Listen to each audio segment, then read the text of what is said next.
Alors bonsoir tout le monde, on va commencer ce soir le cours sur Purim, sur les secrets de Purim. Et ce sera les Louis Nishmat, deux personnes, donc les noms Rivka Bat Kamila et Yosef Ben Simcha, Alechaim Velibracha. Et donc ce soir on va parler de comment ça fonctionne la fête de Purim, qu'est-ce qu'il y a de spécial dans la fête de Purim, et surtout qu'est-ce qui est le secret kabbalistique à l'intérieur de cette fête. Alors pour ça, il faut d'abord comprendre un petit peu l'histoire. Je suis sûr que vous connaissez approximativement l'histoire de Purim, à force tous les ans on la raconte. Vous allez voir qu'il y a pas mal de choses qui sont assez intéressantes qu'on ne voit pas en premier lieu. Par exemple, au tout début, je ne parle même pas de ce qu'il y a avant. Vraiment au tout début, c'est écrit que le roi Achashverosh, il va faire un festin au 3e année de son règne. Donc c'est-à-dire qu'il est couronné, 3 ans plus tard, il va faire son festin parce qu'il est couronné. En général, quand on est roi, on fait son couronnement dans la semaine qui arrive. Là, il va attendre 3 ans pour être couronné. Et puis, la Megillah précise qu'il va s'asseoir sur le trône. Parce qu'en général, un roi, il ne s'assoit pas sur le trône. Il s'assoit où ? Par terre, bien sûr. Pourquoi la Megillah précise qu'il s'assoit sur un trône ? C'est normal qu'il s'assoie sur un trône. Et après, il dit que son trône et lui, ils sont où ? À Shushan, la capitale. Ça va, on a compris, le roi, en général, il est dans la capitale. Pourquoi on doit préciser que Shushan, c'est la capitale ? Et pourquoi il attend 3 ans pour son règne ? Donc déjà, dans les premiers versets, il y a des questions qui se posent. Mais on ne se les pose pas tout le temps. Même pas du tout. En fait, la réponse, elle est simple. Le roi Achashverosh, de son histoire, est assez compliqué. Parce que Nebuchadnezzar, Nabucodonosor, lorsqu'il a détruit le temple, il a eu, à ce moment-là, un prophète juif qui est venu, qui a dit, dans 70 ans, dans 70 ans, après la destruction du temple, le Beth Amikdash, le temple, sera reconstruit. Nebuchadnezzar, Nabucodonosor avait très peur de cette prophétie. Et donc, il a dit à ses enfants, sachez que cette prophétie existe. Et vous devez faire attention à ça. Faites tout ce qu'il faut pour ne pas que cette prophétie puisse exister. Jusqu'au moment où Balthazar, en français, ou Belshazzar en hébreu, son fils va prendre le trône plus tard, je ne rentre pas trop dans le détail. Il va compter 70 ans, 70 ans après la destruction du temple, mais il va compter depuis le début de l'exil. Donc en fait, ce n'était pas 70 ans de passé. C'était beaucoup moins, parce que le début de l'exil, c'était bien avant la destruction du temple. Et il va faire tout un festin pour remercier leur Dieu que Dieu n'avait pas gagné contre eux. Et que le temple n'était pas reconstruit. Hachem va être très fâché de ça. Et il va y avoir toute une histoire parce qu'il y a une malédiction kabbalistique qui existe dans la Torah. C'est une main qui sort et qui écrit sur le mur « Mene, mene, tekel ou farsin ». Quand vous voyez ça sur le mur, il faut courir. Qu'est-ce qui s'est passé ? Il a demandé à son prophète Daniel qui était là-bas à ce moment-là, qu'est-ce que ça veut dire ? Il veut dire ouais, c'est foutu. Toi, Allah, ton règne est fini. Le soir même, il va dire à tous ses soldats se préparer à la guerre. Et il va dire à ses soldats qui étaient devant la porte de sa chambre, faites attention, personne ne rentre cette nuit. Même si quelqu'un qui ressemble au roi, vous ne laissez pas rentrer, vous le tuez direct. Personne ne peut rentrer. Pendant la nuit, il doit sortir pour aller aux toilettes. Et quand il revient, les gardes ne l'ont pas vu sortir. Quand il revient, il dit, mais c'est moi le roi. On a reçu comme ordre, même si quelqu'un ressemble au roi, on le tue. Donc il est mort parce qu'il est parti aux toilettes. Sympa comme histoire. Qu'est-ce qui va se passer ? Il y a tout de suite après Sirius, qui était lui-même, bon c'est toute une histoire, je ne rentre pas dans l'histoire, mais vous connaissez Sirius de Harry Potter, j'imagine ? Bah oui. Obligé. Et il se transforme en quoi, Sirius ? Sirius, c'est Ouais. une blague, le chien. En chien. D'où ça vient l'histoire ? Sirius en perse, ça se dit Koresh. Et c'est la traduction de chien. Pourquoi ? Parce que Sirius était en fait un fils d'une princesse avec un général le roi n'était pas du tout d'accord de cette union. Et donc cet enfant va être abandonné et ce sont des chiens qui vont s'occuper de lui. C'est pour ça qu'il va s'appeler Sirius. Lui va en fin de compte être un grand brigand, un chef de brigand qui va faire la guerre, qui va réussir à reprendre le trône de son ex, entre guillemets, de sa mère et de son grand-père. Et il va plus tard réussir à avoir le trône de Nabucodonosor en tuant Balthazar. Puis il va se marier avec la fille de Darius, Dariavesh, et ils vont avoir un enfant qui s'appelle Achashverosh. Achashverosh va avoir un gros souci lorsqu'il va devenir roi. Un très très gros souci. Pourquoi ? Parce que, étant donné que ses parents sont pas vraiment des rois, puisque, comment il s'appelle, Sirius, c'est un roi un peu moitié-moitié, puisque c'est le fils d'un général qui s'est sauvé, qui a été truc, bon, c'est une grosse histoire. Donc, les gens ne vont pas l'accepter en tant que roi, et donc il va faire plusieurs choses pour qu'on l'accepte. Premièrement, il va se marier avec Vashti, la seule survivante des descendants de Nabucodonosor, pour montrer à tout le monde, regardez, j'ai une certaine autorité, la preuve c'est que ma reine, c'est une vraie reine. Qu'est-ce qu'il va faire d'autre? Il va se construire le plus beau trône existant au monde. Qui c'est qui avait le plus beau trône au monde? Le roi Salomon, qui avait, pour ceux qui vont apprendre en troisième, vous êtes déjà en troisième? On a appris ça, on n'a pas encore appris. Dans le trône du roi Salomon, c'est tout en or, en pierre précieuse, il y avait des animaux avec des mécanismes qu'il faisait monter, il y avait une menorah derrière, c'était un truc extraordinaire. Sauf qu'il n'y avait que le roi Salomon qui pouvait monter dessus. Si quelqu'un d'autre montait dessus, le mécanisme des animaux cassait la jambe de ceux qui montaient dessus. Donc par exemple, le pharaon, c'est comme ça, le pharaon Nécho par exemple, pourquoi on l'appelait Nécho? Parce que ça veut dire boiteux, il a essayé de monter et il s'est cassé la patte. Et il y en a d'autres comme ça qui ont essayé. Jusqu'au moment où Achashverosh va se dire, je veux le même, mais je ne peux pas le prendre celui-là. Je sais que ce n'est pas possible. Donc qu'est-ce que je vais faire? Je vais demander aux meilleurs architectes du monde de venir me faire une copie conforme. Mais il n'avait pas assez d'argent pour pouvoir faire la copie conforme tellement c'était quelque chose de magnifique. Donc il va demander aux meilleurs architectes qui se trouvaient où? À Shushan. Lorsqu'ils font le trône et qu'ils ont fini, ils ne peuvent plus le déplacer. C'est trop gros, c'est trop énorme.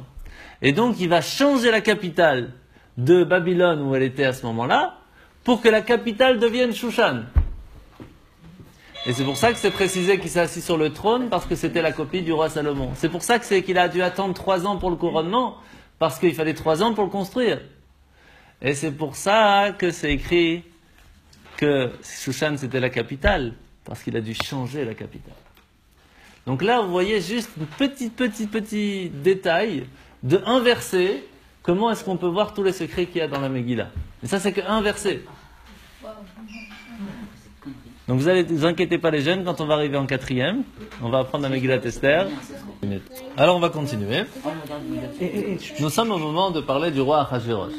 On a raconté un petit peu son histoire, d'où il arrive, etc. Maintenant le roi Achashverosh, il a un petit peu peur que tout le monde pense qu'il n'est pas vraiment un roi, comme on a expliqué un petit peu avant, parce que ça ne vient pas vraiment d'une lignée de roi. Donc qu'est-ce qui se passe? Il va montrer sa richesse à tout le monde. Comment il va faire? Lui aussi, il a fait un décompte. Depuis le moment de la destruction du temple, il y avait la prophétie, comme on a dit juste avant, de 70 ans, 70 ans, avant que le temple soit reconstruit. Lui, il a fait un autre décompte. Il n'a pas compté depuis le début de l'exil, il a fait un décompte à partir du début de la destruction. Mais c'était aussi une erreur, il fallait compter depuis la fin de la destruction, donc un peu plus tard. Qu'est-ce qui va se passer? Il va faire un très très grand festin qui va durer 180 jours. Donc imaginez-vous déjà, après 3 jours de Rosh Hashanah avec Shabbat, qu'on n'en peut plus, on ne peut plus rien manger, comment ils ont pu faire pour manger 180 jours, et que chaque jour c'était un pays différent qui amenait ses qualités, délicatesses, etc. Et qu'une fois par semaine on faisait un petit résumé de la semaine. Comment ils faisaient? Franchement, je ne sais pas. En tout cas, pendant 180 jours, chaque jour, ils sortaient 5 trésors. Quand on dit un trésor, ça veut dire qu'il sortait au moins 5 ustensiles. D'où il sortait ces ustensiles? Du temple. Ce qui fait qu'il sortait à peu près 30 ustensiles par jour. Fois 180 jours, il a sorti tous les ustensiles du temple, il y en avait exactement 5400. Et c'est pour cela qu'il a fait 180 jours de festin, tout simplement. Lorsque finit les 180 jours du festin, il a dit, ça y est, j'ai montré au monde entier que j'ai gagné contre même le Dieu des Juifs, puisque le temple n'est toujours pas reconstruit. Mais là, je vais faire quelque chose d'autre. Je vais tirer les Juifs à venir dans un repas spécial que je vais faire dans la capitale. Alors Aman lui a dit, tu sais, c'est pas possible de tirer les Juifs si tu les obliges à boire du vin. Parce que boire du vin pas cachère, en tout cas qui a été béni par un non-juif, etc., c'est presque comme manger à Kippour, comme manger du Hametz à Pessah, c'est très grave.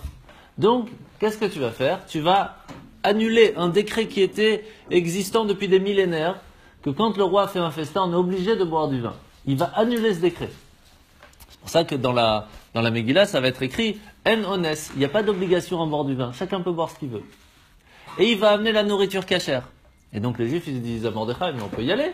On a tout, cachère, pas obligé de boire du vin, tout est ok, il nous invite, on est content, le roi nous invite, il nous fait un beau sourire. Et là, non, tout est cachère. Le problème, c'est que tout ce festin était pourquoi ? Pour montrer que le temple n'était pas reconstruit. Alors cachère ou pas cachère, c'est venir fêter que Dieu ne nous a pas redonné le temple. Et ça, c'est pas possible. C'est aller contre Dieu complètement. Et pendant les 7 jours du festin, Mordechai et le Sanhédrin, donc le tribunal rabbinique, vont jeûner, vont prier, vont demander pardon pour l'acte que tous les Juifs de Shushan sont partis à ce festin. Pendant ce festin, ils auraient pu, on va dire, aller que le premier jour. Et puis ils allaient voir quelque chose de très grave, ils vont continuer à aller les autres jours. C'est quoi ? C'est que le premier jour, pendant les 7 jours du festin, le roi Achashverosh va s'habiller avec les 8 habits du Kohen Gadol. Donc vous le voyez avec les 12 pierres précieuses, vous comprenez que c'est un truc qui ne va pas. Et il continue quand même à aller au festin. Comment on sait qu'il s'habille avec les habits du Kohen ? C'est très simple, vous regardez dans la Megillah, il y a tout au début quand on voit que le roi s'habille, le chet de Chour, c'est un grand chet, on écrit plus grand. Le chet, c'est la valeur numérique de 8 pour les 8 habits du Kohen Gadol, tout simplement. Après, il y a la Kabbalah qui explique pourquoi Chour, très laid, pourquoi le bleu. Ça, c'est un peu plus compliqué dans la Kabbalah. Mais déjà, savoir qu'il a mis ces habits-là. Et c'est pour cela que Parashat Tetzavé, qu'on raconte, qu'on va lire Shabbat, qu'on a lu Shabbat, elle parle de tous les habits du Kohen Gadol, juste avant Purim. Parce que ce sont les habits qu'il a mis à Achashverosh, tout simplement. Donc, lorsque il va faire tout ça, les Juifs quand même restent au festin. Et là, Hachem se fâche. Heureusement encore que le 7e jour, ils ne sont pas allés. Vous savez pourquoi le 7e jour, ils ne sont pas allés au festin ? Shabbat. C'est Shabbat, Kalakavod. Shabbat, les Juifs ne sont pas allés quand même. En plus, heureusement encore, parce qu'il y aura peut-être que, Chaz Shalom, ils auraient peut-être pu aller, mais comme c'est tombé juste à Kippour, alors là, il n'y avait vraiment personne. Baruch Hashem. Et pourquoi Baruch Hashem ? Parce que ce jour-là, Achashverosh va tuer Vashti. Et s'il y avait les Juifs sur place, c'était sûr que ça allait être le bouc émissaire. Donc là, au moins ça, on a réussi à être sauvés. Donc la question, elle serait peut-être d'abord pour commencer, est-ce que Achashverosh, il aimait les Juifs ou pas ? Non. Est-ce que Achashverosh, il aimait les Juifs ou pas ? Non. Pourquoi ? Aman, il n'aimait pas les Juifs, mais Achashverosh ? Il était sans opinion, je pense. Alors, quand on regarde le texte, Achashverosh, il était encore plus antisémite que Aman. Mais, par contre, il y a une raison à ça. Il y a une raison à ça, et c'est ça la grande différence. La grande différence qu'il y a entre Aman et Achashverosh, c'est qu'Achashverosh, il y a une raison pourquoi il ne nous aimait pas, alors qu'Aman, il n'y avait pas de raison. Aman, c'est vraiment Amalek. Il ne nous aime pas parce qu'on est juif. Achashverosh, il y avait une raison. C'était quoi ? C'est qu'il y avait les astrologues qui lui avaient dit « Sache qu'un jour, il y a un juif qui se mettra sur ton trône. » Comme Pharaon avec Moshe. Exactement. Et donc, il était prêt à tout faire pour tuer les Juifs dans tout son royaume, mais il ne pouvait pas, politiquement parlant, ça la fout mal. Donc, lorsque Aman va venir et qu'il va lui dire « Je suis prêt à te donner 10 000 pièces d'argent, mais laisse-moi tuer les Juifs », Bakacha, prends, je n'ai pas besoin de ton argent, fais-le avec plaisir. J'ai peur que les Juifs vont se rebeller contre moi. Qu'est-ce qui va se passer ? En fait, on regarde un petit peu la Torah. Tout au début, le 2e verset de Bereshit, c'est écrit Vaïta Tohu Vavo Vechosher Al Pnei Tehom, etc. Vous savez que la Kabbalah nous explique tout ça, même dans le Midrash on en parle. Tohu, c'est la première exil, Nabucodonosor, etc. Vohu, c'est l'histoire, c'est Aman. Aman avec Purim, avec la Perse, etc. Chosher, ça c'est l'obscurité de Yavan, de la Grèce, parce qu'ils sont venus mettre une philosophie. Alors qu'est-ce qui va se passer dans l'histoire ? Je vous fais un petit résumé, vous allez comprendre déjà toute l'histoire de Purim différemment, avant de rentrer vraiment dans le détail. Qu'est-ce qui va se passer dans le 2e festin ? 2e festin, donc d'abord le 1er festin que va faire Esther. Esther, elle va arriver chez Achashverosh, elle va lui dire, voilà, je voudrais t'inviter toi et Aman pour un festin, en privé, toi et Aman. Déjà, le roi, il n'arrive plus à dormir le soir. Mais, en fin de compte, le peuple juif va faire teshuva, et là, Esther va aller voir le roi Achashverosh, elle va lui dire, je ne peux pas te dire là comme ça quel est mon problème, on va en parler demain à un festin. Je t'invite, toi et Aman. Pendant la nuit, le roi, il n'arrive pas à dormir. Qu'est-ce que ça veut dire qu'elle m'invite ? Moi, le roi, son mari, et un autre homme. C'est quoi le plan ici ? Il veut prendre ma place. Il y a un complot qui se passe. Et donc, il n'arrive pas à dormir. Qu'est-ce qui se passe ? Il se dit peut-être qu'il y a un complot contre moi. Mais comme je n'ai pas remercié quelqu'un qui m'avait déjà aidé dans un complot, alors les gens voient que je ne suis pas sympa quand on m'aide. Alors je vais demander à celui qui tient le livre des archives, me regarder s'il n'y a pas quelqu'un qui une fois m'a aidé. Et que si je ne l'ai pas récompensé, il faut vite que je le récompense pour que les gens m'aident à savoir si Aman il veut vraiment prendre ma place ou pas. Donc il appelle tout de suite la personne qui va ouvrir le livre, je ne rentre pas trop dans le détail, il va lire, voilà, Mordechai t'a sauvé la vie une fois, et tu lui as rien donné.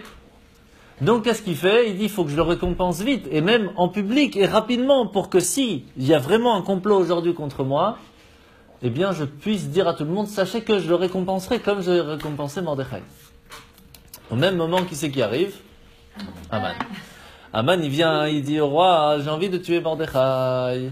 Et là, qu'est-ce qu'il fait Achashverosh? Il lui dit une seconde. Je voudrais récompenser quelqu'un qui m'a vraiment aidé une fois. Comment je fais? Et en même temps, il attend la réponse. S'il commence à lui parler de choses de royaux, d'être un roi, ça veut dire qu'il veut prendre ma place. Et donc là, il tombe dans le piège complètement parce qu'il dit au roi, il faut l'habiller avec les habits du roi, il faut le mettre sur le cheval du roi. Le roi, il dit, ouais, lui, direct, on a compris qu'est-ce qu'il veut, c'est bon. Tu sais ce que tu vas faire? Tu vas pas demander à un serviteur qui va s'occuper de ça. Toi-même, tu vas aller prendre tout ce que tu as dit et tu vas le faire à celui qui m'a aidé pour ne pas qu'on prenne ma place, à Mordechai. Il dit, non, je suis prêt à donner 10 000 pièces d'argent. Tu lui donnes aussi les 10 000 pièces d'argent. Je veux montrer à tout le monde qu'on ne peut pas comploter contre moi, que si quelqu'un complote contre moi, je le récompenserai. Qu'est-ce qui va se passer? Il va faire ça à Mordechai. Il arrive, bon, vous connaissez l'histoire, il passe devant chez lui, sa fille, elle croit que c'est Aman qui est sur le cheval et que Mordechai tire le cheval. Elle prend, on dit toujours la poubelle, mais en fait c'est pas la poubelle, parce que la poubelle, il n'y avait pas de poubelle à ce moment-là, c'était le seau où il faisait pipi et caca, et il le jette sur, bah oui, il n'y avait pas de poubelle à ce moment-là, il n'y avait pas de sac poubelle, hein, ni blanc, ni rouge, ni vert. Et il le jette sur la tête de son père. Quand elle voit ça, elle meurt, et c'est pour ça qu'après c'est écrit, il rentre à la maison, Evel va chafouirosh. Evel, Avel ça veut dire endeuillé de sa fille. Chafouirosh, c'est sa tête qui est toute chafouille, qui est toute pas bien, parce qu'il a reçu tout sur la tête. Bah, elle s'est suicidée quand elle a vu qu'elle a fait ça à son père, il n'y avait pas de... Et donc qu'est-ce qui va se passer? Imaginez, le deuxième festin arrive. Et là c'est intéressant de voir que Aman il rentre chez lui. Il sent pas vraiment la rose. Et il dit à sa femme, regarde ce qui s'est passé, j'ai dû prendre Mordechai partout dans la ville. Et sa femme, à la place de lui dire, ne t'inquiète pas, c'est pas grave, c'est juste un truc. Elle lui dit, c'est foutu. Comment ça c'est foutu? Tu veux pas l'aider? Donne-lui un petit coup de punch. Et je lui dis, t'inquiète pas, tu vas aller au festin, la reine t'aime bien. Non, rien, t'es foutu, cherche pas, au revoir, on peut démissionner direct. Makara. En fait, il faut savoir que Aman, c'était quelqu'un de très intelligent. Très, très intelligent. Et sa femme, encore plus, parce que c'était une marchefa, c'était une sorcière. Elle connaissait énormément de connaissances, elle connaissait l'astrologie, elle savait voir le mazal de chacun à quel moment, et c'est elle qui lui a dit, il faut que tu prennes la potence, parce que c'est la seule possibilité qu'on n'a pas encore testée sur les juifs. Et là, elle lui dit, sache, t'as voulu essayer de tuer les juifs? Ok, t'as essayé. Le mazal du peuple juif, au moment de ce moment-là de Purim, il était dormita, comme ça la Gemara elle dit dormita, c'est un du mot dormir, mais c'est pas exactement ça, mais ça veut dire que Hachem dormait à ce moment-là. Il fermait les yeux un petit peu sur ce qui se passait. Pourquoi? Parce qu'ils étaient partis au festin.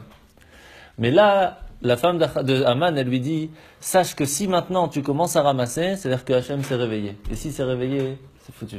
Il n'y a rien à faire. Tu peux monter et descendre, si Hachem il a dit que c'est foutu, c'est foutu.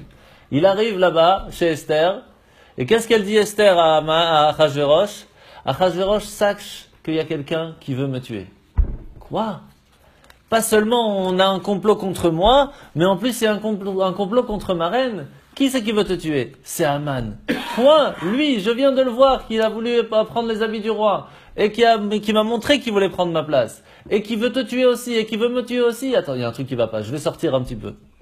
Il sort, qu'est-ce qui se passe à ce moment-là? Haman se prosterne devant la reine et l'ange il le pousse sur elle, et lorsqu'il voit ça, il dit quoi? Tu veux carrément tuer ma reine devant moi?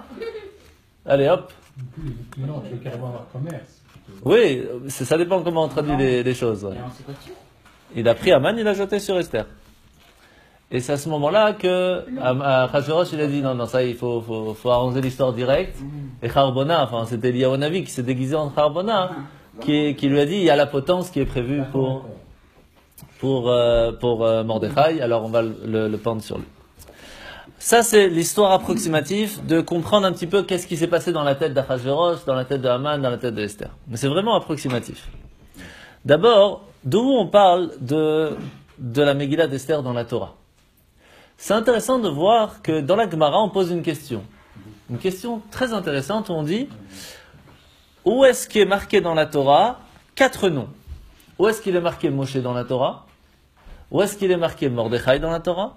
Où est-ce qu'il est marqué Esther dans la Torah? Et où est-ce qu'il est marqué Haman dans la Torah? On parle pas, on pose pas la question où est-ce qu'il est marqué Yoshua, où est-ce qu'il est marqué les autres. Non, juste ces 4-là. Pourquoi? Alors pour ça, il faut d'abord voir la réponse. Est-ce que vous avez une idée? Est-ce que c'est marqué? Ouais. Dans la Megillah? Non, dans la Torah, on parle. Dans le Chumash. Alors Mordechai, c'est facile. Mardero. Dans les Kétoret, dans les encens, quand Moshe il revient du mont Sinaï, vous savez qu'il s'est battu contre les anges, et chaque ange lui a donné un secret. Il y a l'ange de la mort qui lui a donné un secret, il lui a dit si tu veux me battre, si tu veux te protéger contre moi, il y a une seule solution, c'est faire les Kétoret. Quand tu fais les encens, qu'on offre à Dieu, lorsque tu lis les Kétoret, aujourd'hui quand on les lit, parce qu'on ne peut plus faire les encens, l'ange de la mort ne peut pas nous toucher. C'est magnifique.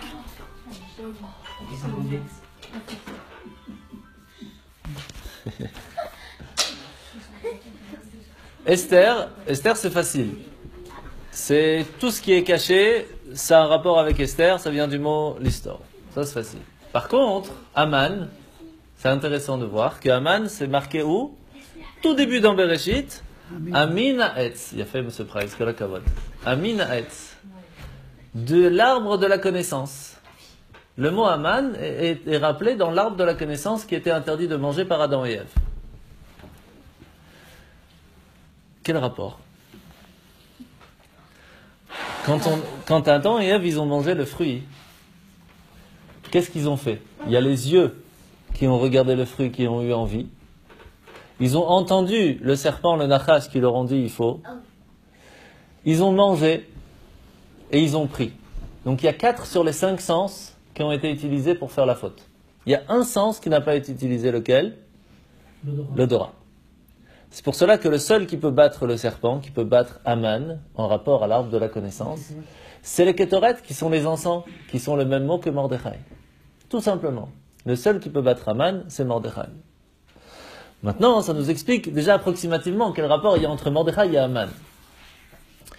Mais, quel rapport avec le serpent?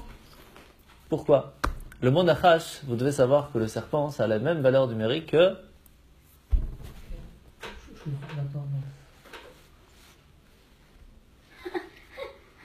Mashiach. Mashiach. Le serpent, c'est la même valeur numérique que Mashiach. Pourquoi? Parce que le serpent, celui qui nous a fait fauter, c'est lui qui nous donnera la possibilité de monter encore plus que si on n'avait pas eu ça. De la même façon que, aujourd'hui, pour ceux qui ont écouté le petit mot de Torah, donc ça teste tout de suite, on a expliqué que pourquoi est-ce qu'on a fait la faute du veau d'or? Pourtant, on venait de sortir de la mer Rouge, on venait de voir le don de la Torah. C'est pas possible qu'on ait fait le veau d'or. Comment Hachem il a laissé faire ça? Pas il a laissé faire ça, il a fait faire ça. Pourquoi? Pour qu'on mérite le niveau de Teshuvah. Quand quelqu'un fait Teshuvah, quand il se repentit, il gagne un niveau spirituel beaucoup plus grand que s'il avait jamais rien fait. Un peu comme l'histoire, la différence entre une photo et un tableau. Un tableau de Picasso, il vaut des millions. La même photo du même moment avec un appareil numérique, ça peut coûter combien? 200 € maximum. Pourquoi? Pourtant la photo c'est beaucoup plus clair, beaucoup plus sûr. On sait exactement, il y a tous les détails. Un tableau c'est moyen. La vie d'une personne n'est pas comparée à une photo. Il n'y a que le tzaddik, c'est une photo. C'est clean, il va direct tout droit. Un tableau, il y a des erreurs, il y a des ratures, il y a des trucs, mais il y a une vie. Peut-être qu'il n'est pas 100% comme il faut, mais le tableau, il vaut beaucoup plus qu'une photo.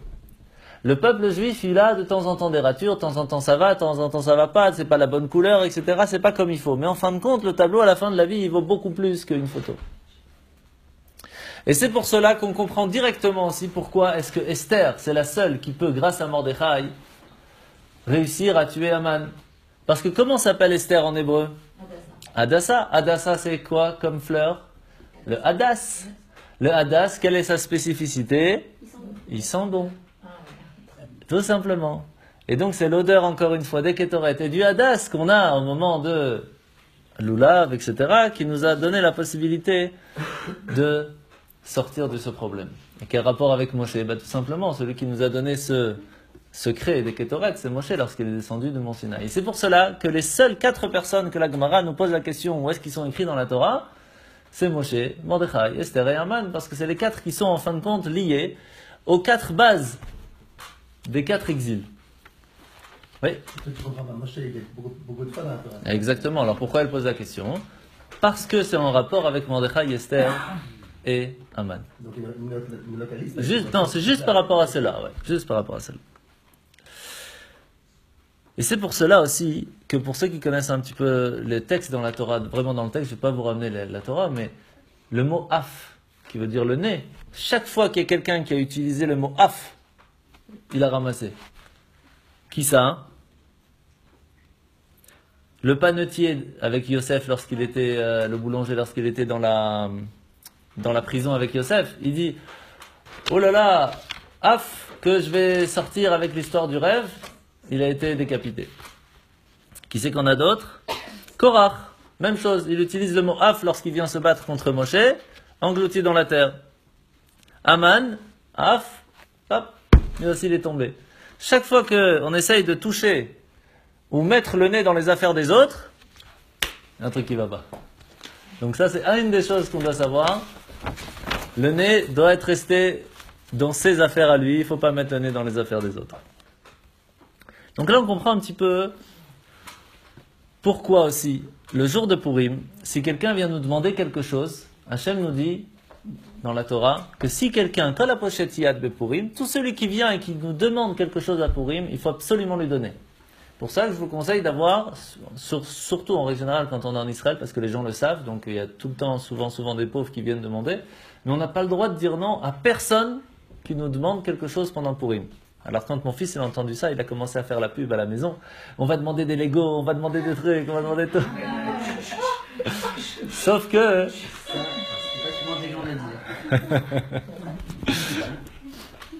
Sauf que là, on parle surtout à quelqu'un qui a besoin. Hein. On parle pas des enfants, on parle de quelqu'un qui a besoin. T'as eu chaud, hein? Tout celui qui a besoin de quelque chose à Purim, on est obligé de lui donner. Pourquoi?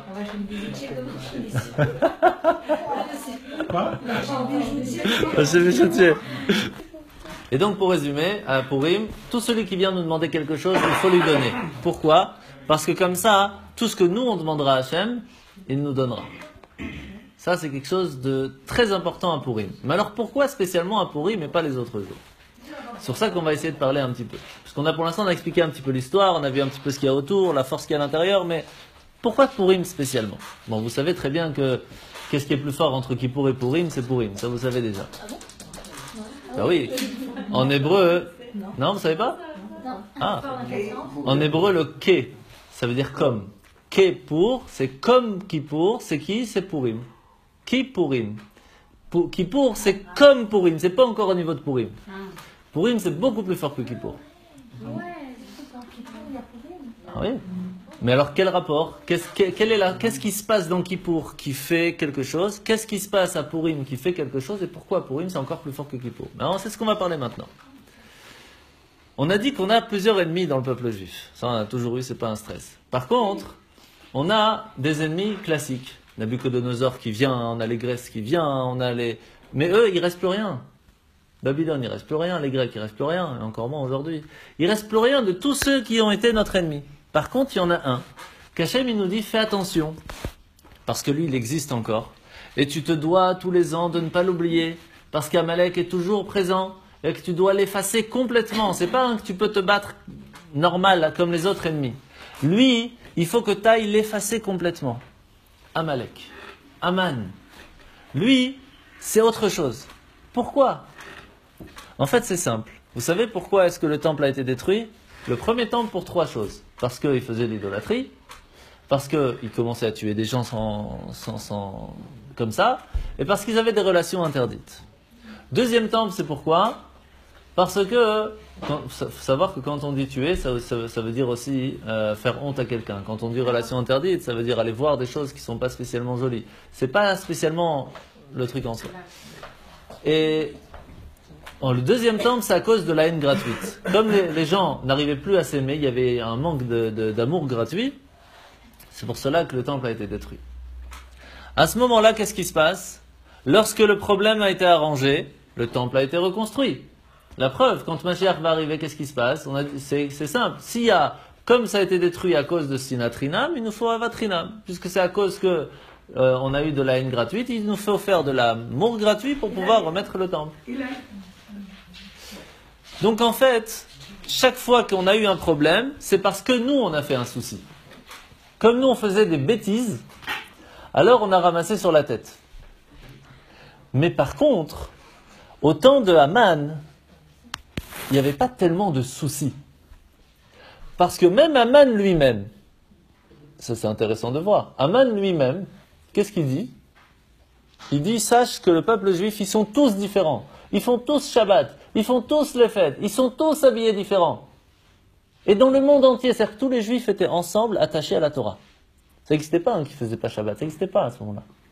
Qu'est-ce qui existait par contre? Il y avait un relâchement, un petit refroidissement. Il faisait, mais pas 100%.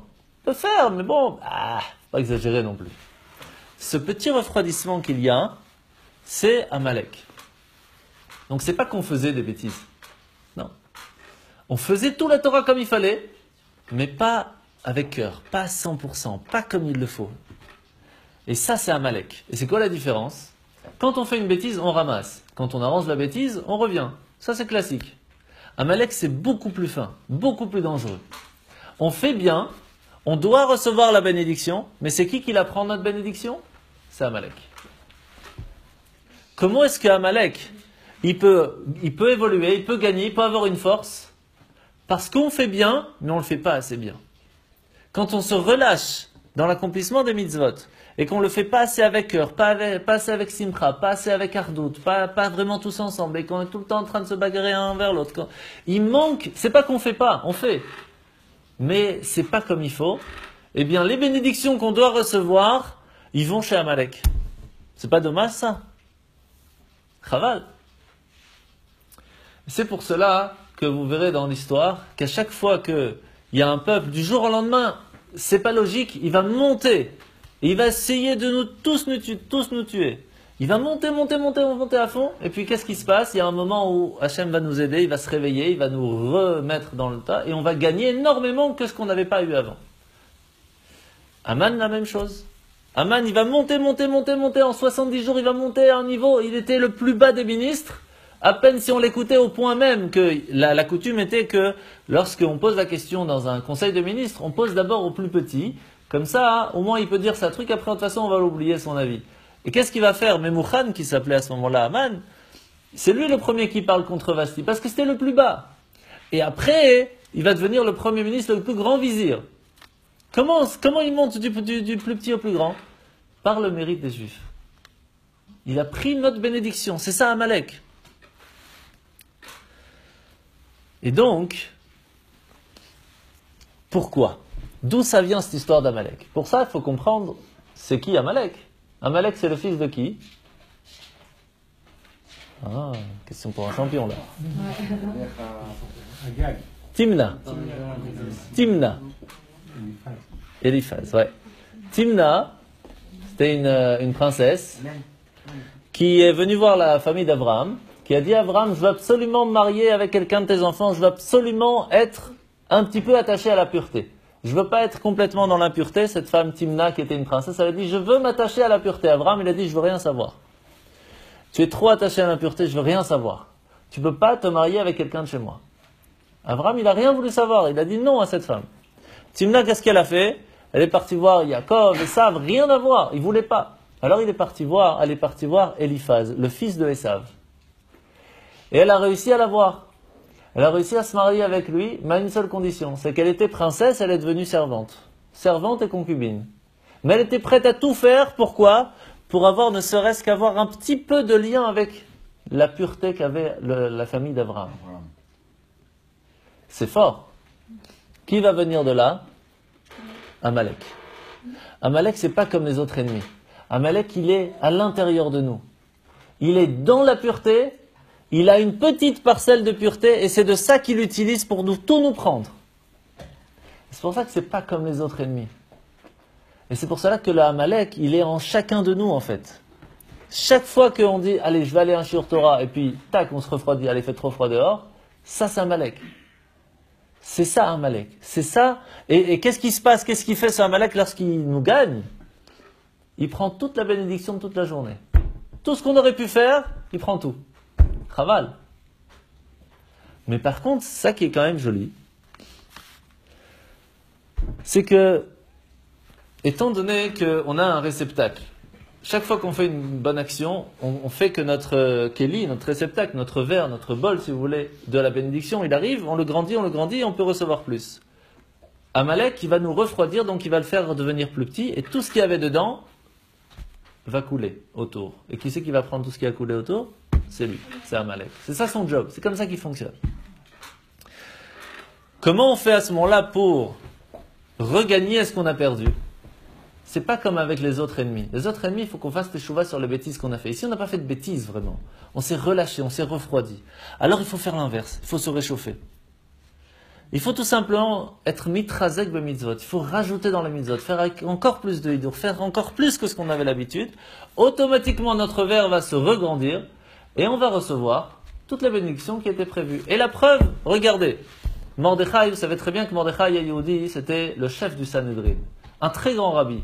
Vous pensez qu'il avait que ça à faire, à penser à avoir une grande maison ? Il était tout le temps, la briotte, il était tout le temps en train de prier, il était en train de s'occuper du peuple juif. Pour lui, c'était pas la matérialité, c'était pas important. Sauf que Hachem, il a dit, moi je veux lui faire plaisir à Mordechai. Je veux qu'il ait une grande maison, je veux qu'il ait tout ce qu'il veut. Mais lui, il veut pas. C'est pas son truc. Alors qu'est-ce qu'il va faire ? Il a amené Amalek pour que Haman, il prenne la bénédiction de tout. Il grandit, il a la plus grande maison. Vous savez combien d'enfants il avait Haman ? Il avait plusieurs concubines, hein. Il n'avait pas que Zeresh. Non, il avait 208. Enfant ? Ouais. Qu'est-ce qu'il dit, place là ? Deux Zeresh, de sa femme. Après, il avait des concubines. 208, ouais. Ça fait un record, non ? Non, avant, ils avaient plein. C'est plein de concubines. C'était pas... Et donc, c'est juste que de sa femme, de Zeresh, il avait 11 enfants. Il avait une fille et 10 garçons. C'est tout. Et donc, qu'est-ce qui se passe ? Hachem a fait que Amalek il grandisse, qu'il a la plus grande maison, qu'il a la plus grande richesse, qu'il a le sceau du roi qui devient le plus grand du grand des ministres, que tout le monde se prosterne devant lui. Et qui sait qu'à la fin de la Megillah va reprendre tout ce qu'il a gagné ? Mordechai. Donc en fait, Haman, il a simplement pris la bénédiction de tous les juifs qui s'étaient relâchés. Et quand les juifs ont fait tchouva, eh ben c'est tous les juifs qui ont repris. Et qui a repris ? Mordechai. C'est cool. Et c'est pour cela que Amalek, lorsqu'il est venu la première fois se battre contre nous, c'était quand ? À la sortie d'Égypte. À la sortie d'Égypte, qu'est-ce qui s'est passé ? On sort d'Égypte. 10 plaies. Ouverture de la mer. Les Juifs sortent avec plus de 90 chars remplis de or, d'argent, de pierres précieuses. Vous imaginez la richesse ? Et ils continuent à prendre encore. Moshe leur dit stop, Kama, oh, avance. Ça ne va rien te servir dans le désert. T'auras faim, ça ne va pas te servir. Avance. Ils arrivent devant la mer, devant l'eau qui est pas bonne. Il est où Dieu ? Ouais. Quoi ? Avec tout ça, tu poses la question, il est où Dieu ? Je vais te montrer c'est qui Dieu. Amalek, viens, tu vas les réveiller un petit peu. Et Amalek arrive. À ce moment-là où ils se sont relâchés, Amalek arrive. Direct. Il n'y a pas de... Et qui c'est qui sont partis se battre, Amalek, contre qui ? Pas contre les soldats, pas contre Moshe, pas contre les Lévis, contre les plus faibles. Quand on dit plus faibles, c'est pas les plus faibles simplement physiques, sur les plus faibles spirituellement. Ceux qui étaient faibles spirituellement étaient donc séparés du camp. Et automatiquement, ils étaient vulnérables. Et Amalek, c'est eux qui sont partis chercher. En fait, nous, on est vulnérable de Amalek que si on est faible. Si on commence à se refroidir, à ne pas faire quelque chose de bien, on est directement faible et Amalek, directement, il vient. Il n'attend pas, lui, il attend que ça. Il est là à chaque instant et il attend que ça. On se affaiblit sur une petite chose, tac, il est là, il nous prend. Et le problème, c'est qu'il ne nous prend pas seulement pour nous embêter, il nous prend même la bénédiction. Et des fois, on se pose la question, mais pourquoi? Je fais tout bien. Tu as perdu, tu t'es refroidi quelque part. Et quand tu vas te réchauffer, tu vas gagner beaucoup plus que ce qu'il y avait avant. Et c'est pour cela que, spécialement dans la période de la Megillah, dans le monde entier, on doit écouter la Megillah 2 fois. Le soir et le matin. Dans toutes les autres, on fait la Haggadah. Aujourd'hui, en dehors d'Israël, on fait 2 fois la Haggadah. Mais normalement, dans la Halacha, on fait une seule fois, le premier soir. Ça suffit. Ici, on fait le deuxième parce qu'on ne sait pas si c'est le premier ou le deuxième. Normalement, une seule fois suffit. Quand on est à Rosh Hashanah, normalement, c'était un seul jour. Tout, c'est un seul. Shavuot, on reçoit une fois la Torah. Pour Purim, on doit écouter 2 fois la Megillah. Pourquoi? Parce que toute l'histoire de la Megillah, c'est de se battre contre Amalek, c'est de ne pas faire une seule fois la mitzvah. C'est de faire plus que ce qu'on a l'habitude. Si on veut gagner contre Amalek, il faut rajouter plus que ce qu'on a l'habitude. Et c'est un petit peu l'histoire de Rothschild. Vous connaissez l'histoire de Rothschild? Comment il est devenu riche? Vous connaissez un peu son histoire? Non? En fait, Rothschild, vous connaissez Rothschild, vous avez entendu parler. Vous n'avez pas son numéro, non? En fait, c'est très simple. Il y avait un grand rabbi qu'on appelait le Chacham Tzvi.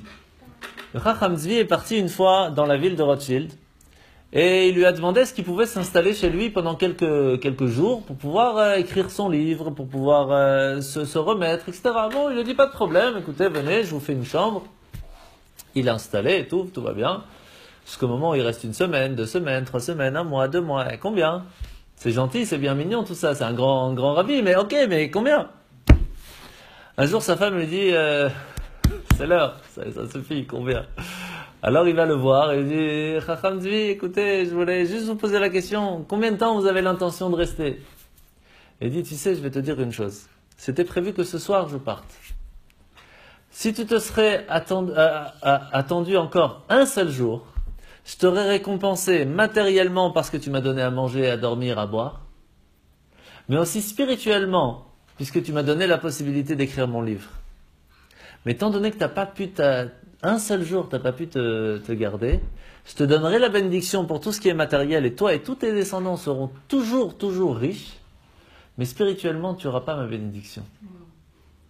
Et regardez maintenant ce qui se passe avec la famille Rothschild. Grâce à Dieu riche, ça, il n'y a pas de problème, mais spirituellement, il ne reste plus rien. Tout ça pourquoi? Un seul jour.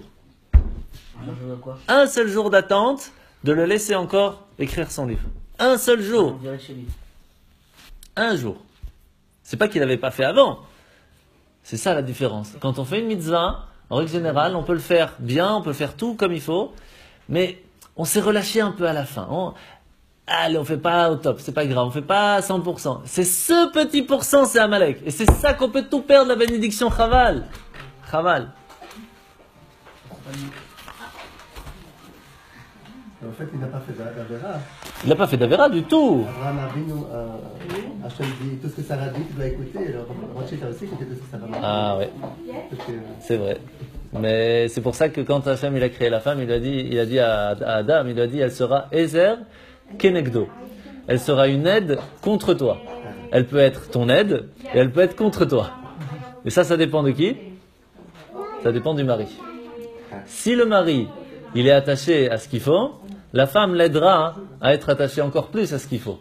Mais si le mari n'est pas attaché à ce qu'il faut, alors elle l'aidera aussi à ne pas être attachée à ce qu'il faut. Ça, c'est ça le souci. Donc en général, c'est à cause de nous. De toute façon, c'est toujours à cause de nous, quoi qu'il se passe. Ça n'a rien à faire. Tu lui mettras le nez dedans. Voilà, exactement. Alors, en fin de compte, pour résumer, tout ce qu'on nous demande à Purim, c'est quoi? C'est de faire un peu plus que ce qu'on a l'habitude. Vous savez qu'il y avait une fois un jeune homme de 19 ans qui était sous à Purim, ce qui est assez classique quand on arrive à Purim, et encore plus à 19 ans. Et il va voir le Chafetz Chaim. Chafetz Chaim, vous avez entendu parler, c'est un très très grand rabbi. Et qu'est-ce qui se passe? Il lui dit, Rabbi Chafetz Chaim, voilà, il est là. Ah bah oui, il est partout chez moi. Oh Hachem. Il lui dit, Rabbi Chafetz Chaim, je voudrais être à côté de vous au Gan Eden. Vous imaginez la chutzpah? Chafetz Chaim, c'est ce jeune homme de 19 ans. C'est une chutzpah. Il faut savoir que Chafetz Chaim, pour vous donner une petite idée, il a vécu pendant 36 ans dans la pauvreté pour pouvoir avoir la possibilité d'écrire son livre. Bon, il a écrit plusieurs livres, mais spécialement celui-là, le Mishnah Brura, c'est un livre extraordinaire. Il a écrit parce que pendant 36 ans, il était dans la pauvreté, il a continué à écrire son livre. Donc, on ne parle pas de quelqu'un, rabbin des bois. Vraiment, Chafetz Chaim. Et vous savez ce qu'il lui répond, c'est intéressant. Il lui dit, tu sais quoi? C'est ok. Une seule condition, je te demande une seule chose. Tu fais très attention à ne pas dire de la chanara toute ta vie. Ne pas dire des choses pas belles sur les autres.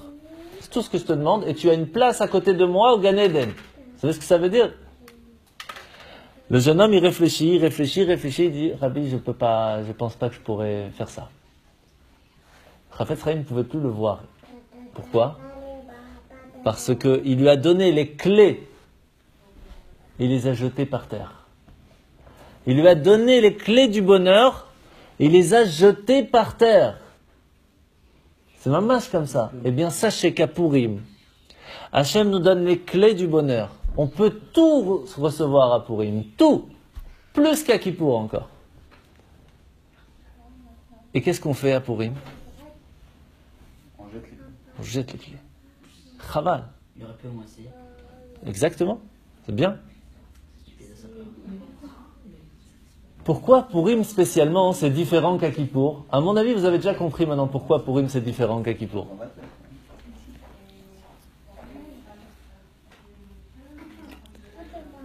C'est très simple. À Kippour, qu'est-ce qu'on fait? On demande pardon sur les bêtises. On se bat contre quel ennemi on se bat à Kippour? Contre celui qui nous dit de faire des bêtises. Donc, on n'avait pas spécialement gagné quelque chose, on avait perdu quelque chose, on doit simplement le retrouver.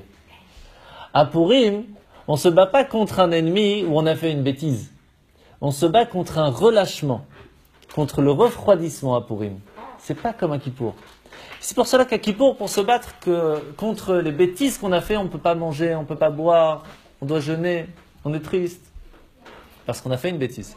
À Purim, on ne doit pas être triste. On doit être joyeux des mitzvot qu'on a fait et joyeux de continuer à en faire encore plus. Donc c'est un autre ennemi. Rien à voir. C'est Amalek. C'est autre chose.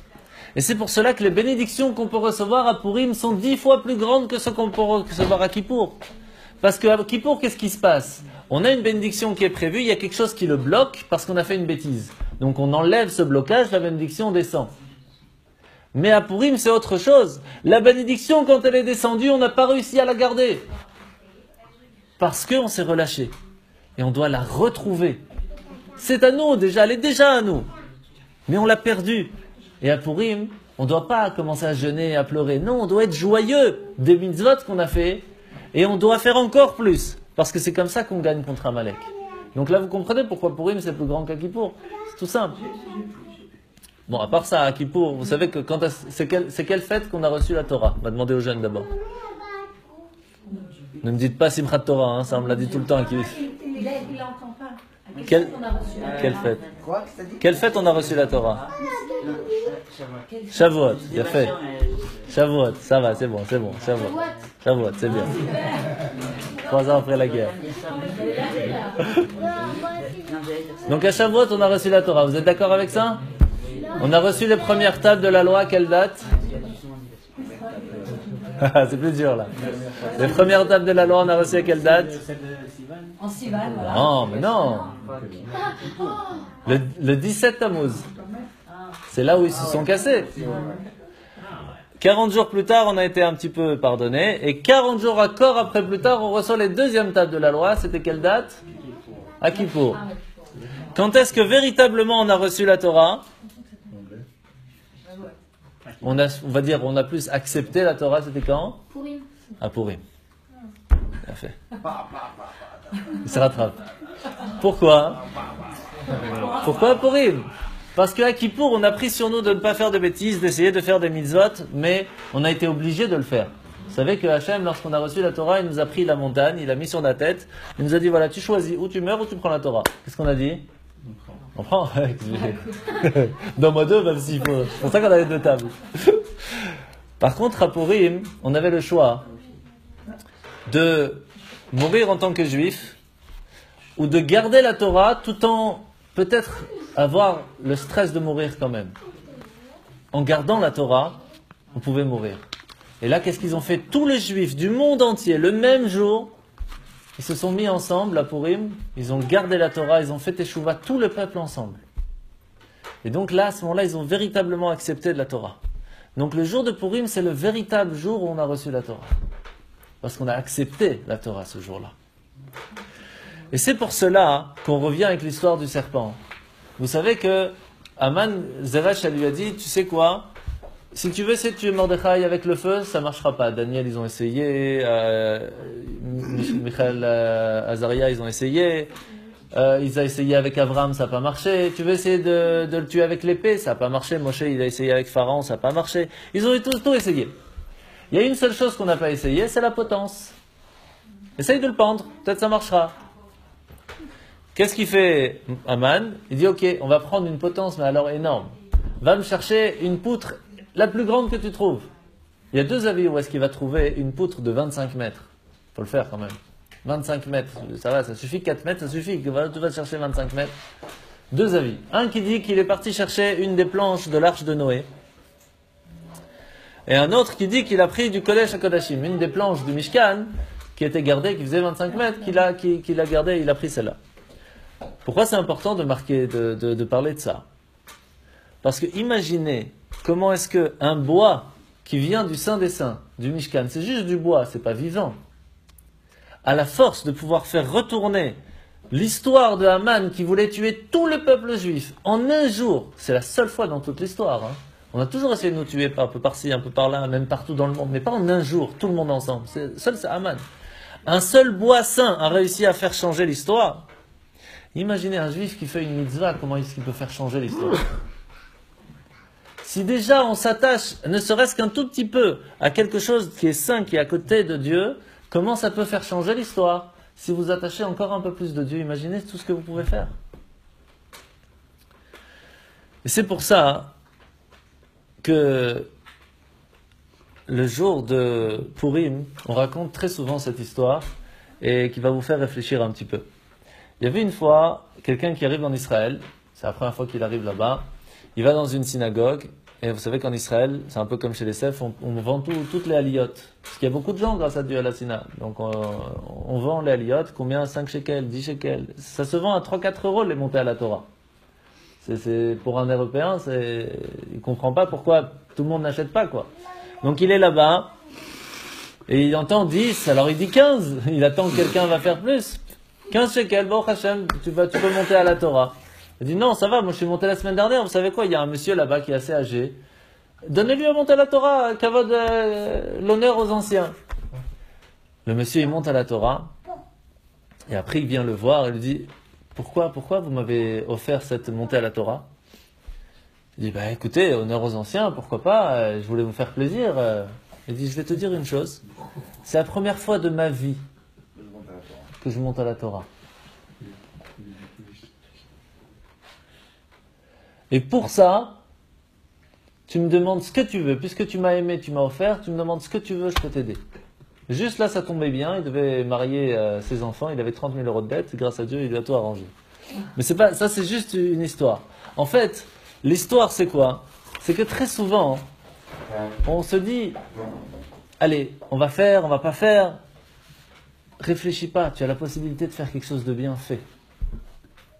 Tu as devant toi une mitzvah fait. Ne te refroidis pas, parce que ce refroidissement, c'est Amalek.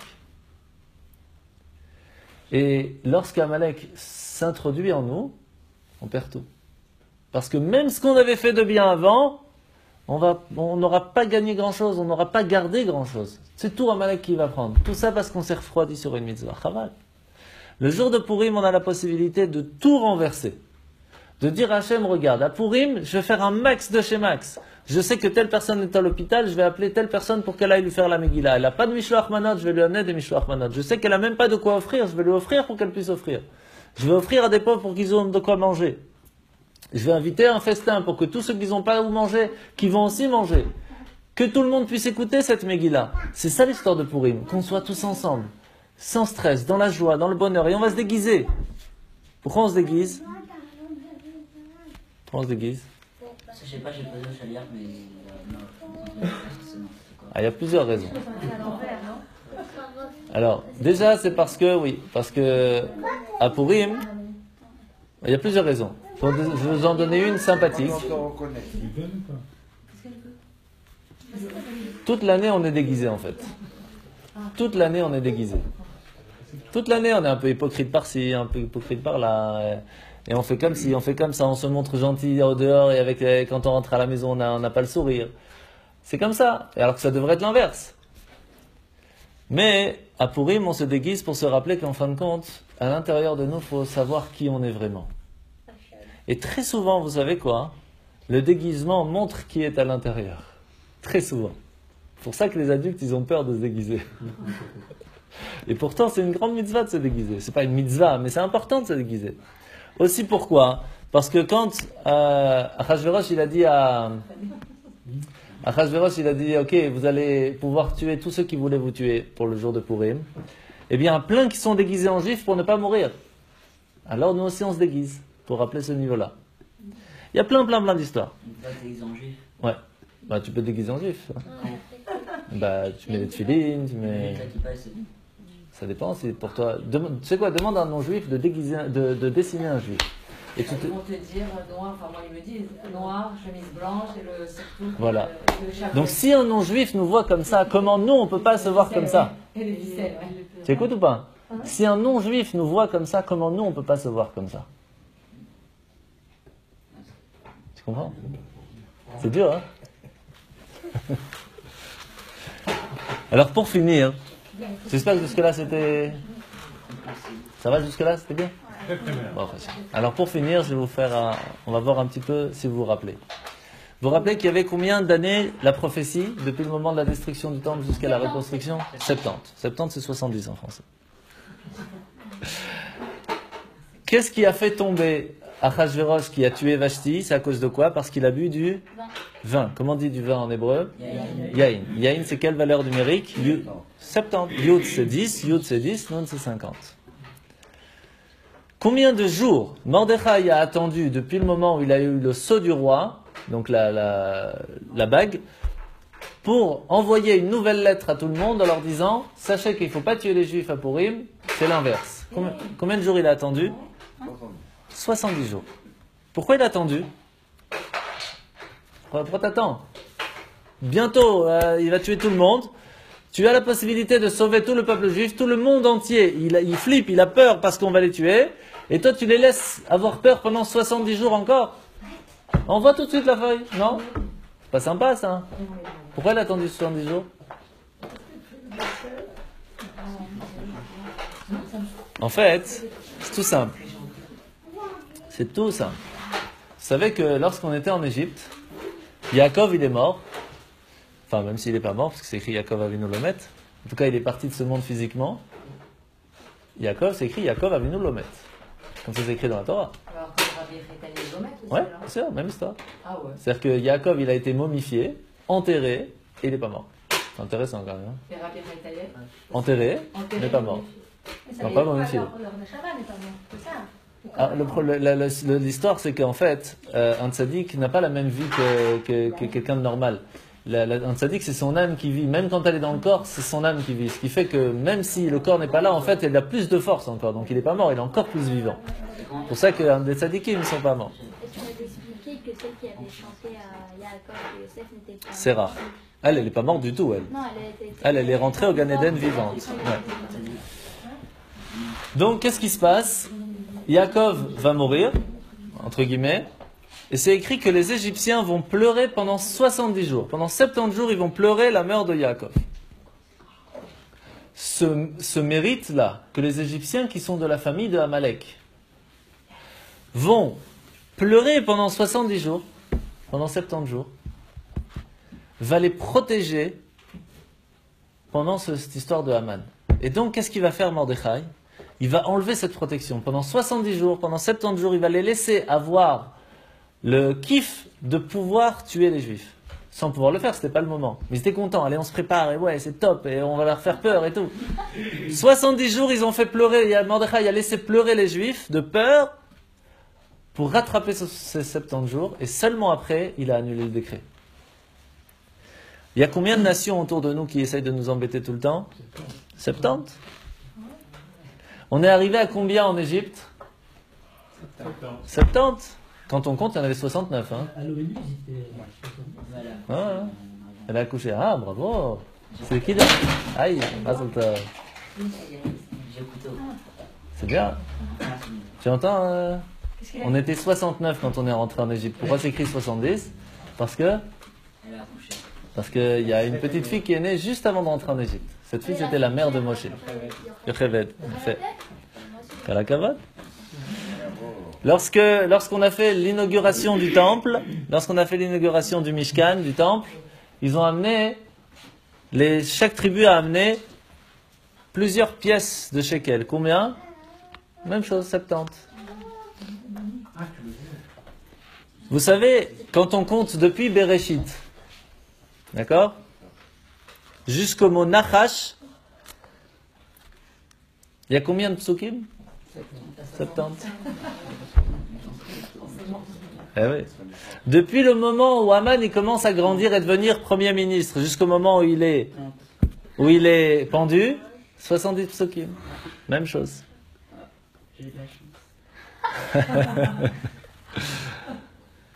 Memouchan, c'est le nom de Haman, on est d'accord? Avant qu'il devienne Haman, le grand, il s'appelait Memouchan. C'est quoi? Moum Khan. Moum, celui qui a un moum, c'est un défaut. Et Khan, c'est Chaf Nun. Chaf, c'est 20. Nun, c'est 50, 70. Quand elle a demandé à ce qu'on fasse le jeûne, que chacun jeûne 3 jours et 3 nuits, Vega mani atsum ken. Et moi aussi, je vais jeûner ainsi. Ken, c'est quoi ken? 70. Parce que ça fait 70 heures. 3 jours, 3 nuits. Esav, le mot de Esav, le nom de Esav est écrit simplement 70 fois dans la Torah. C'est lui le père de Amalek.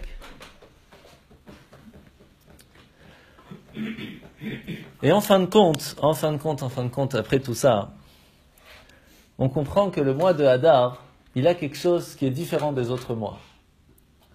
Parce que le 70, ce 20, ce problème du 70, ça vient de où? C'est quelle lettre? 70 en valeur numérique, c'est quelle lettre? C'est le Aïn. Le Aïn, c'est quoi? C'est les yeux. Les yeux du Aïnara. Le seul mois où le Aïnara ne touche pas, c'est le mois de Hadar. Il ne peut rien nous faire. Pourquoi? Parce qu'on a gagné contre Haman.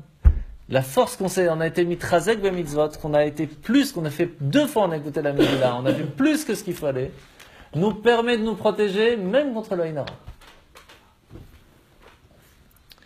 Et c'est pour cela qu'en fin de compte, on comprend maintenant un petit peu plus, qu'est-ce que c'est la fête de Purim. La fête de Purim, c'est la fête où on a en nous les mains, la clé de pouvoir tout changer, tout notre mazal.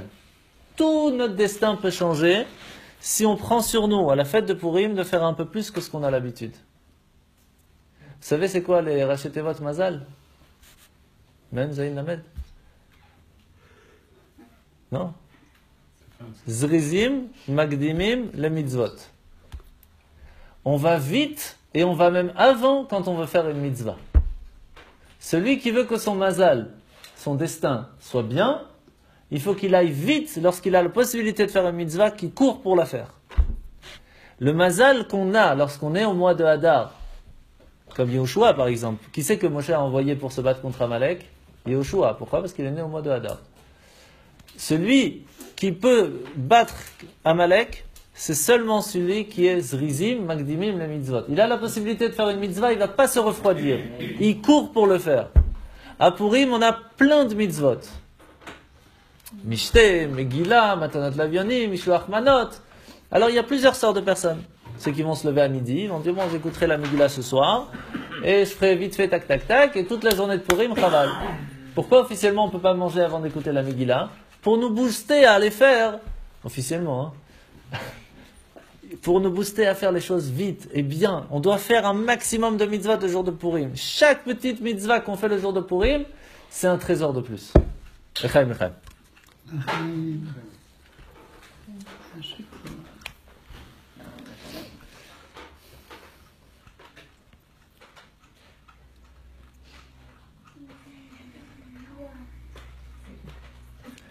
Vous savez, il y a une grande question qui est intéressante, qui est assez rappelée aussi. Je vois que vous êtes tout ouïe, alors j'en profite. Mordechai, il n'est pas sympa quand même. En vrai, quand on regarde. Parce que Aman, il est là, tranquille, Premier ministre, cool la vie. Tout le monde se prosterne devant lui. Mordechai, il veut rien savoir. Il aurait pu se cacher, hein. Non, non, il va dans la rue. Et il dit, Aman, tu sais quoi, tu vois, tout le monde se prosterne, pas moi. À cause de ça, tous les juifs du monde entier sont condamnés à mort. À cause de qui? À cause de Mordechai. À cause d'un juif, tout le peuple juif peut mourir. En plus, si on regarde la halakha, la loi, il avait le droit de se prosterner. D'où on sait? Yaakov s'est prosterné devant Esav. Il lui a même dit, mon maître et tout, quand il y a besoin, on a le droit. En plus, c'est un cas de force majeure. Dans un cas où quelqu'un peut te tuer, c'est sûr que tu te prosternes. On ne parle pas qu'il se prosternait devant une idole. Alors, c'est vrai que le Midrash dit qu'il avait mis une idole ici. Mais quand on se prosterne, là, il se prosternait devant Aman. Donc, officiellement, il avait le droit. Alors, pour comprendre ça, il y a une histoire du Rabbi Yosef Yitzhak. Rabbi Yosef Yitzhak Schneerson, donc le beau-père du Rabbi, le Lubavitch, lorsqu'il était en prison en Russie, le soir même où il a été emprisonné, c'était prévu que dans la nuit il soit fusillé. On rentre dans ses cellules. On lui dit, sache qu'on en est déjà à 140 de fusillés. Tu seras bientôt dans le prochain. Pas de problème. À tout à l'heure. Le lendemain matin, il n'est pas pris. Le lendemain matin, on rentre dans sa cellule et on dit, écoute, ce soir, tu vas partir pour la Sibérie. Elle dit, une seconde. Ok. Si je pars ce soir en bateau, quel jour j'arrive là-bas? Dimanche. C'est-à-dire que pour Shabbat, je serai dans le bateau. Pas possible. Je reste. Tu sais que toutes les nuits, il y a 140 personnes minimum qui se font fusiller si tu restes là. C'est pas sûr que tu puisses y rester. Je reste. Je pars pas Shabbat. Est-ce qu'il avait le droit de partir Shabbat? Oui. Bien sûr, c'est pas lui qui conduisait. Et c'était de toute façon l'obligé. Donc il n'y avait aucun problème d'après la loi de partir Shabbat. Surtout que c'était pour sauver sa vie. Et pourtant il est resté. Pourquoi? Oui? J'ai une petite question. Vous avez dit que comme c'était pas lui qui conduisait, mais il avait le droit. Est-ce que c'est pareil avec la voiture? Non. Pourquoi? Parce que tu n'es pas condamné à mort à ce moment-là. On parle d'un condamné à mort, Ah, mais si tu vas en croisière et que t'es Shabbat dans un bateau, tu peux pas? Alors ça dépend le cas. Non, il faut une semaine de croisière avant de partir. C'est pas toujours évident. Si tu fais une croisière cachère, généralement le bateau ne bouge pas. Il faut montrer l'exemple. Généralement. Moi non plus, mais Ouais, exactement. je peux voir quoi. En fait, là, il y a une grande différence. ça, oui.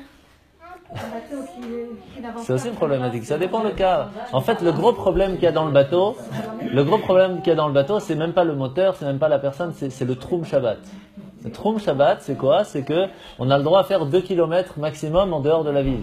Plus de 2 km, on a dépassé Même dans l'eau, on a fait 2 km. C'est ça le problème en fin de compte du bateau. C'est pour ça qu'en général, Shabbat, le bateau, c'est mieux qu'il soit éteint. Maintenant, si ça s'est fait et que nous on est dedans et qu'on n'a pas fait exprès, etc., en fin de compte, on n'a pas fait du Troum Shabbat de la Torah, mais que des sages, parce qu'on est dans la mer et c'est même pas nous qu'on conduit. Donc, ça passe.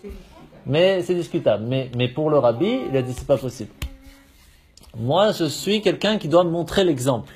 Et Mordechai, c'était la même chose. Il dit, écoutez, vous le peuple juif, vous avez commencé à vous relâcher au moment du festin. Vous vous êtes relâché un petit peu. Vous êtes parti manger avec Achashverosh, avec Aman, etc. Comme vous vous êtes relâché, alors Aman est arrivé.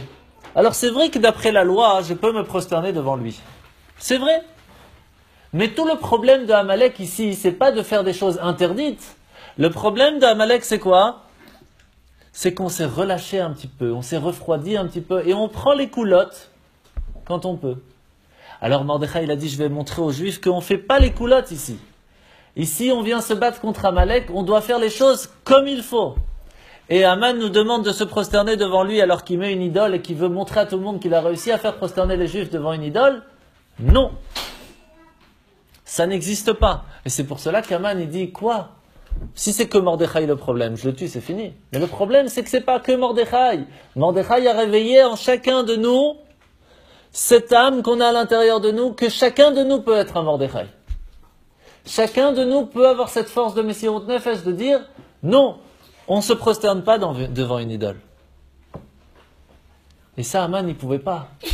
Ça, il ne pouvait pas tenir, parce que ça allait à l'encontre de toute sa façon de penser. C'est pour cela que la même chose, et c'est comme ça qu'on finit, la fête de Purim, en fin de compte, c'est une très grande leçon pour les enfants. Hein, les enfants? C'est une très grande leçon pour vous, la fête de Purim. Plus pour vos parents. Pourquoi? Parce que Mordechai, il a dit, si je veux apprendre à mes enfants, au peuple juif, comment on doit faire les choses, je ne vais pas faire simplement ce que la halakha me dit. Je dois faire comme il faut faire les choses. Et c'est qu'en montrant l'exemple qu'ils vont réussir à changer et à devenir bien comme il faut. En tant que parents, on a sur nous, pas de faire comme la halakha elle dit. On doit faire mieux que ce que la halakha elle dit. Si on veut qu'au moins ils fassent la halakha. Parce que ce qu'on leur montre, on espère qu'ils fassent au moins la moitié. Et donc c'est ça la fête de Purim en fin de compte. L'Echaim et l'Ibracha, que ce shiur soit l'Eloi Nishmat, Rivka, Bat Kamila et Yosef Ben Simcha, l'Echaim et l'Ibracha. Si on est 10, je peux faire Kaddish, ouais. On va faire un russe aussi. Ah, la cacha. Mais il faut manger, sinon elles ne vont pas être contentes, hein, les femmes. Il faut manger, sinon elles ne vont pas être contentes. Alexandre, on peut être content.